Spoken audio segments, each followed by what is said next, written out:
Как развивался в этом году этот государственный проект? Как вы оцениваете его результаты, итоги? Насколько он показал свою состоятельность?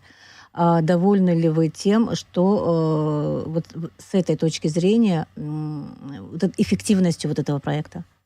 Добрый вечер, дорогие слушатели. Поздравляю вас с наступающим новым 24-м годом. Дай Бог, чтобы в каждой семье было только здоровье, благополучие, успехов всем.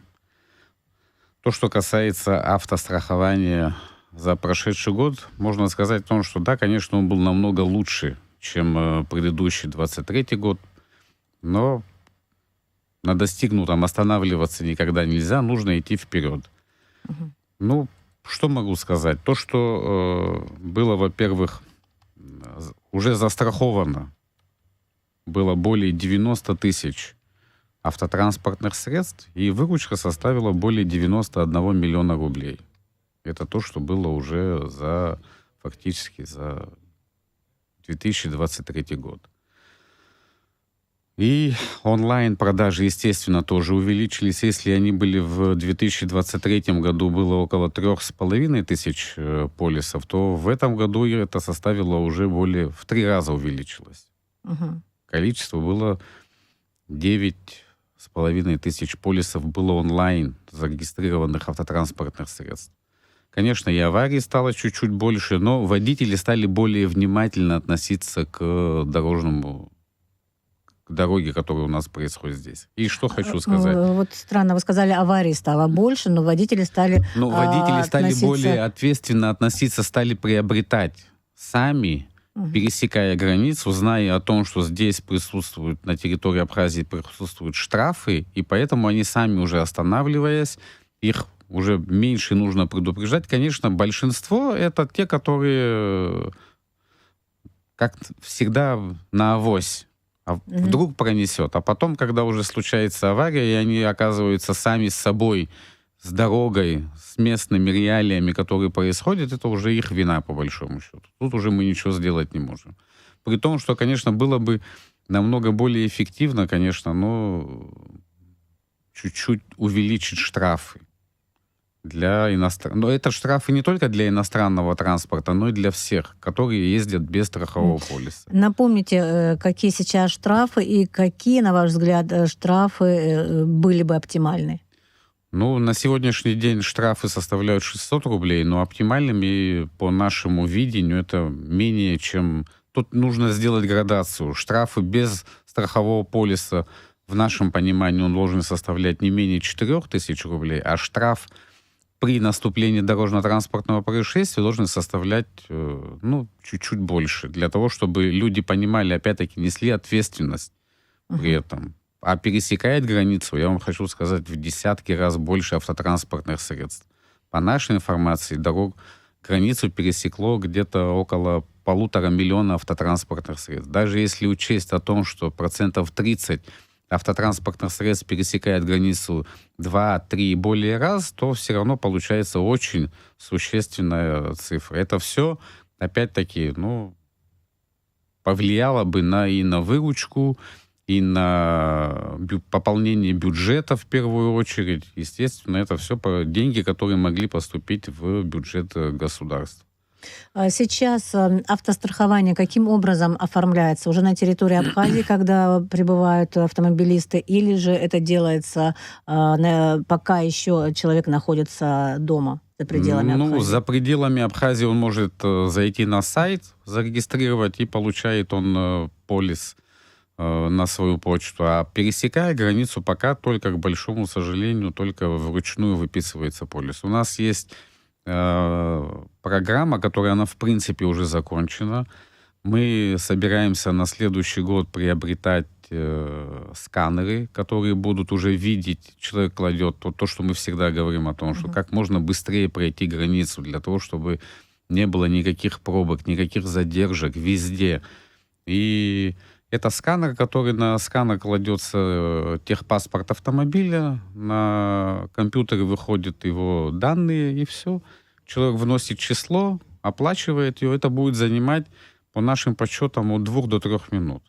А когда вообще это планируется Ну, внедрить? программа закончена. Мгм. Она, в принципе, действует. Нам нужно просто-напросто внести кое-какие изменения, и все. Она может работать в любой Мгм. момент. То есть вы планируете, что, допустим, в 2024 уже Конечно, заработает эта программа? естественно, да. Мгм.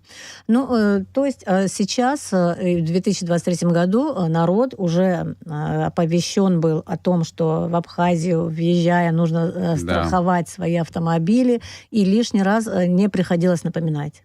То есть можно Нет, ли, можно ли нет. считать это результатом Нет. 2023 года? Результат, конечно, хороший. Я ничего не могу сказать. Начинали мы с чего? О том, что да, конечно, хочется, но все равно без сотрудничества с ГАИ, которое у нас происходит, да, на сегодняшний день, с их помощью, я вам хочу сказать, проделана очень большая работа.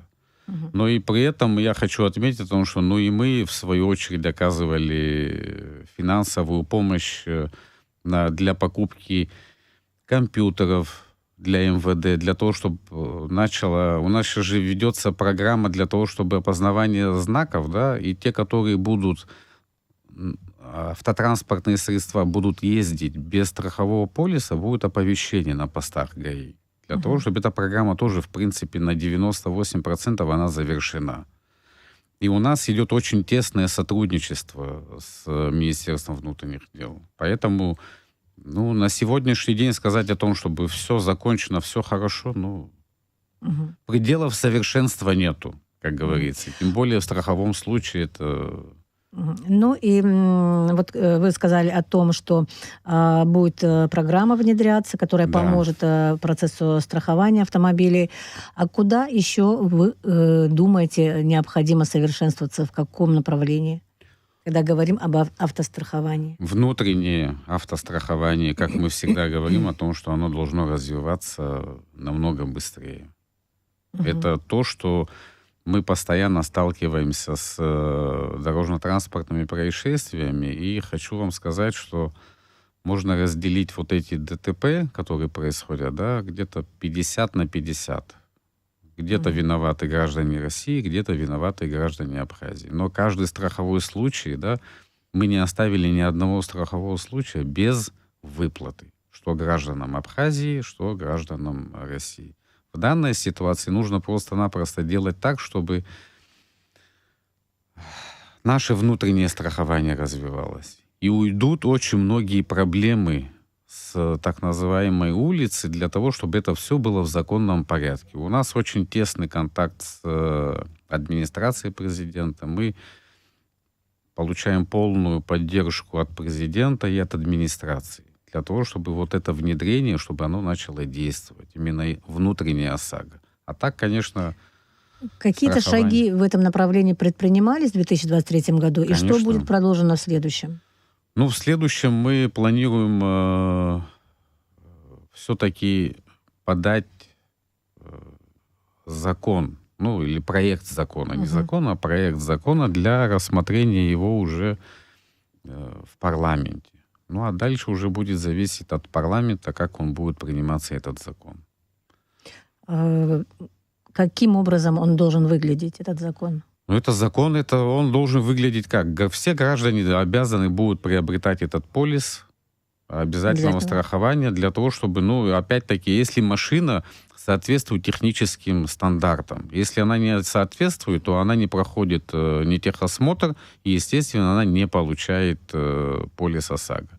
В 2023 году уже были какие-то шаги предприняты в направлении того, чтобы внедрить внутренний ОСАГО, скажем Нет, так? пока только разрабатывается этот закон для того, чтобы понять о том, как его нужно правильно сделать, чтобы это было безболезненно и не так финансово обременительно для наших граждан. Для того, чтобы мы понимаем, что да, люди покупают машины, ездят на них, но не имея полис ОСАГО, да, во-первых, идут очень многие проблемы, которые в конечном итоге люди перестанут, на наш взгляд, перестанут ездить и пьяными, и в наркотическом опьянении, и не будет люди передавать автотранспортные средства из рук в руки. Будет все налажено так, чтобы этот механизм работал. Он не может не работать. Вот как раз хотела спросить, в каком случае этот закон, допустим, если его примут в 2024 году, В каком бы заработает, примут, а да. в каком случае он Ну, будет просто на бумаге находиться, и все, и никакого Но он не практического может воплощения не будет. он не может находиться на бумаге. Сначала принимается, на наш взгляд, сначала принимается закон, а потом идет информационная политика для того, чтобы люди поняли о том, что его нужно приобретать. Он не сразу начинает действовать. Он Мгм. должен начать действовать через определенное время. Через 6 месяцев, через 8 или через год. Но так, чтобы люди уже поняли для себя о том, что без полиса ОСАГО и что нельзя ездить на дорогах. К нам очень многие обращаются, когда это будет принят закон. Понимаете, многие граждане хотят для того, чтобы закон был принят. Очень многие.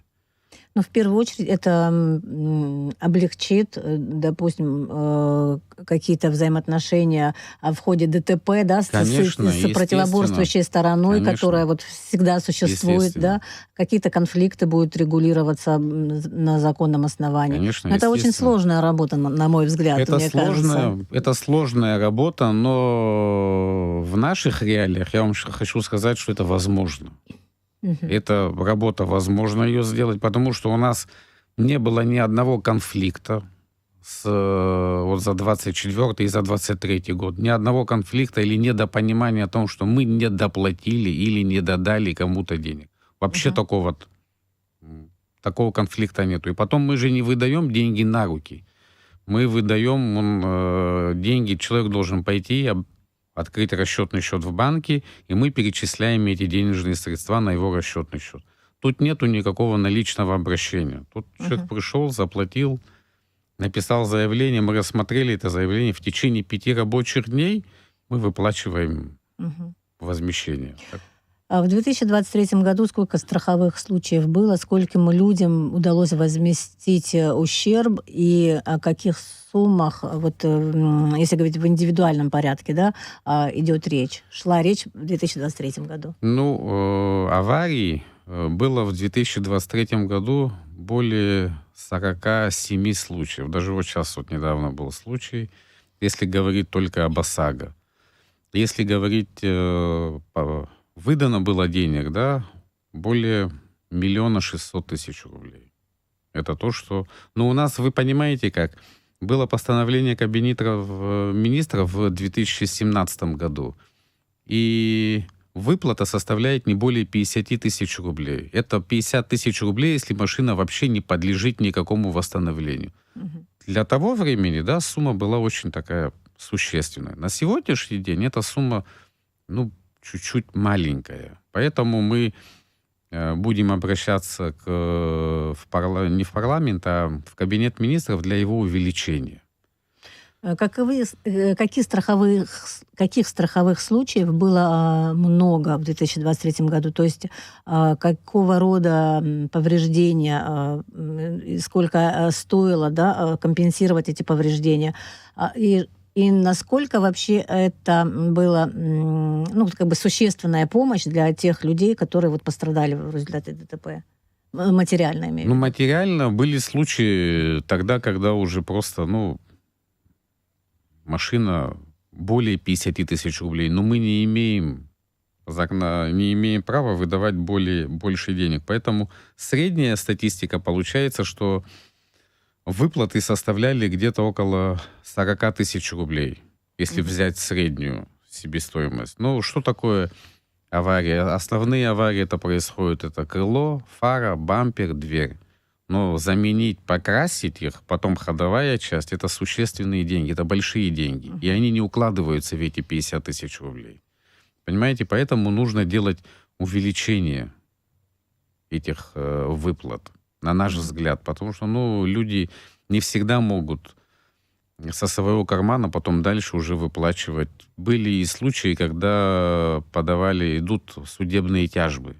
Мгм. Потому что кто будет возмещать в конечном итоге за аварию, если машина была, допустим, авария составляла более 150 000 рублей, кто остальные будут 100 000 рублей доплачивать? И поэтому идут на сегодняшний день даже судебные иски на возмещение вреда. Естественно, да. Мгм. Как работаете с тем, чтобы наращивать финансовые ресурсы вашей страховой компании? Ну, для того, чтобы наращивать финансовые ресурсы, на наш взгляд, то, что мы вот говорили, нужно делать в первую очередь, это увеличение штрафов. И второе, это увеличить тариф. Граждане Абхазии, мы каждый раз говорим о том, что граждане Абхазии, пересекая государственную границу с Российской Федерацией, за 15 дней оплачивают за страховую. Они даже не могут пересечь государственную границу на автомобиле, если нет у них страхового полиса. На наш, когда пересекают в обратную сторону, в Абхазию, да, то тут уже, как мы и говорим о том, что нужен в первую очередь штраф и во вторую очередь поднятие тарифов. Тогда будет уже существенно, конечно. Мгм. Если бы вы говорили о еще таких важных результатах 2023 года, что бы вы хотели отметить вот в плане эффективности автострахования? Но оно очень эффективное. Я хочу сказать о том, что да, 2023 год показал о том, что да, оно развивается, и оно будет развиваться намного быстрее, намного больше. Опять-таки, у нас есть полное понимание с администрацией президента и с Асланом Георгиевичем о том, что да, оно нужно, и да, что оно будет развиваться в дальнейшем тоже. А какую-то конкретику мы можем услышать вот по этому поводу? В каком понимании конкретику? Я могу вам Вы сказали, сказать, да, эффективно да. развивается, да, полезно. Что именно эффективно? Что вы отмечаете, кроме того, вот, о чем мы уже там сказали? Мы постоянно говорим о том, что, слава богу, это вид страхования, который облегчит в конечном итоге нахождение здесь туристов, которые сюда приезжают. И они будут понимать о том, что они будут защищены. И они не будут оставлены один на один при дорожно-транспортном происшествии. У нас же бывают не только дорожно-транспортные происшествия, у нас еще и бывает и закон, который действует по несчастному случаю. В 2023 году, например, мы заплатили, там были смертельные случаи, которые вообще не имели никакого отношения. Но для того, чтобы поднять престиж государства и престиж страхования, мы выплатили эти средства. Для того, чтобы человек уехал, понятно, уже произошел смертельный случай, но хотя бы, чтобы человек не оставался один на один со своим усопшим, для того, чтобы можно было его перевести через границу. Мы оказывали такие услуги для того, чтобы, Мгм. понять о том, что Абхазия не оставляет своих туристов в беде. Это тогда, когда уже в конечном итоге, уже произошло. Нельзя оставлять людей, тем более мы понимаем о том, что у нас на сегодняшний день это туристическая страна, сельскохозяйственная и туристическая. Туристов становится с каждым годом больше. И поэтому это отрасль экономики, которую нужно развивать и в дальнейшем. Тут много сопутствующих факторов, которые будут просто помогать этому. Вы говорили о том, что не очень большие суммы есть возможность выплачивать людям, попавшим в ДТП, но тем не менее что-то выплачивается. Какова реакция этих людей, которые застраховали свои автомобили? Довольны они или выражают недовольство вот этими малыми суммами? Или же вот как это все происходит? Есть ли конфликты какие-то на этой почве? Как на практике это происходит обычно? Если зайти на наш сайт, ни одного негативного отзыва вы там не увидите. Потому что все, что можно сделать очень быстро, мы делаем очень быстро.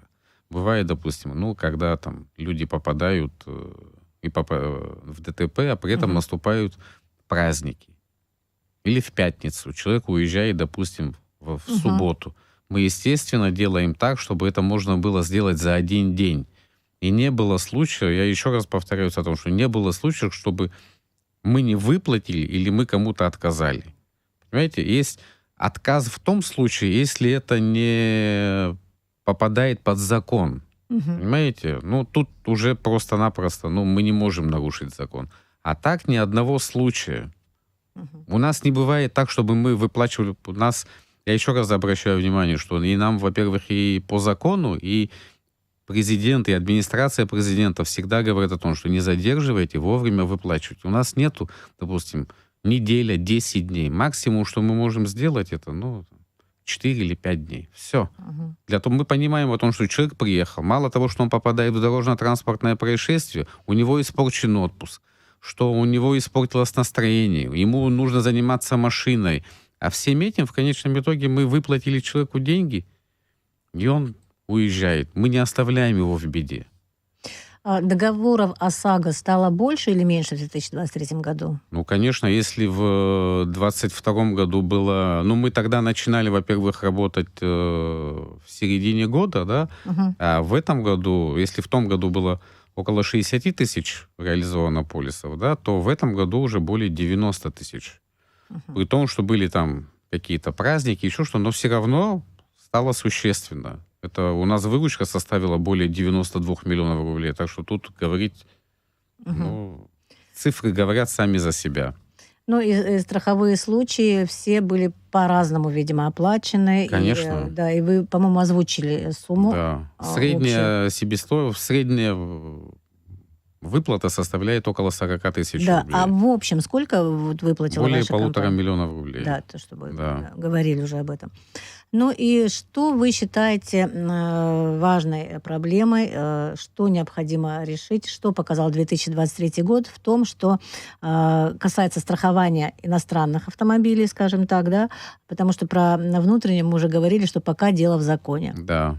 Мгм. Ну, опять-таки, более тесное взаимодействие с Министерством внутренних дел на постах, информирование у нас даже тогда, когда люди проезжают границу, у нас везде висят баннеры о том, что нужно приобретать страховой полис на основании закона. Но опять-таки, это знаете как, это все зависит от того, что на наше авось. Ну, ничего не произойдет, но взаимодействие с милицией, взаимодействие с государственными органами, это же не только касается страховой компании и взаимодействие с медицинскими учреждениями, потому что люди попадают...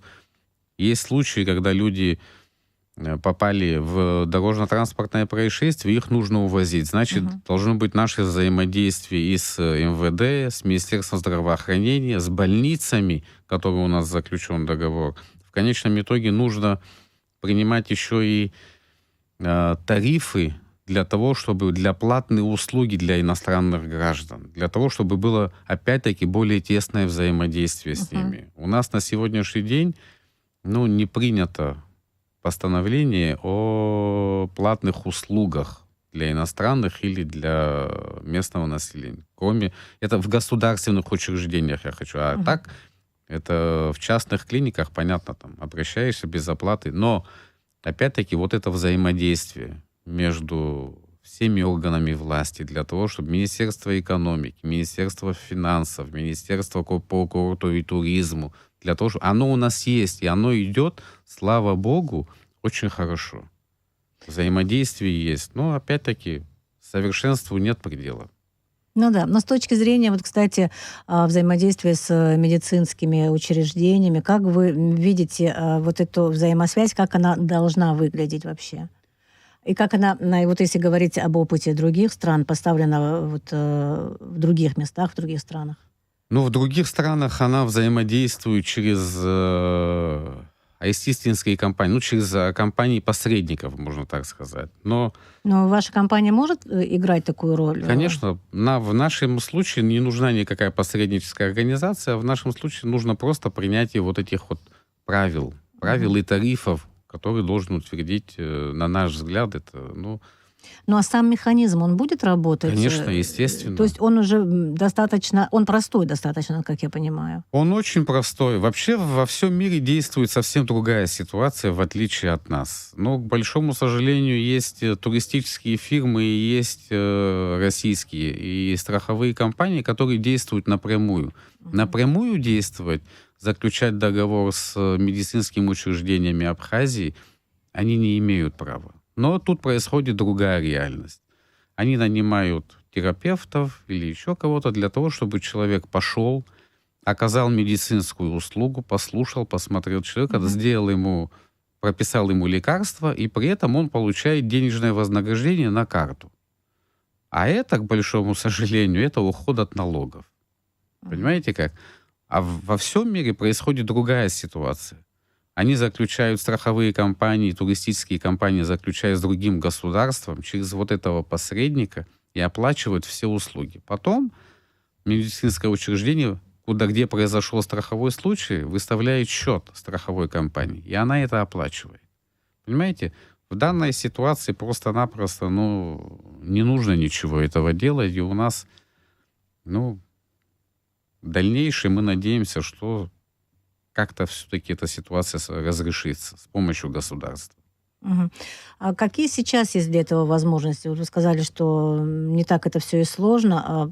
Почему, возможно, сразу не ввели вот это дело, скажем так, одновременно с страхованием автомобилей? Потому что, одно с другим очень тесно связано. Очень тесно все Да. связано. К большому сожалению, у нас же произошел небольшой застой в страховом бизнесе. Понимаете как? И вот эти В вот смысле? туристические организации и страховые компании, да, они работали сами по себе были предназначены здесь.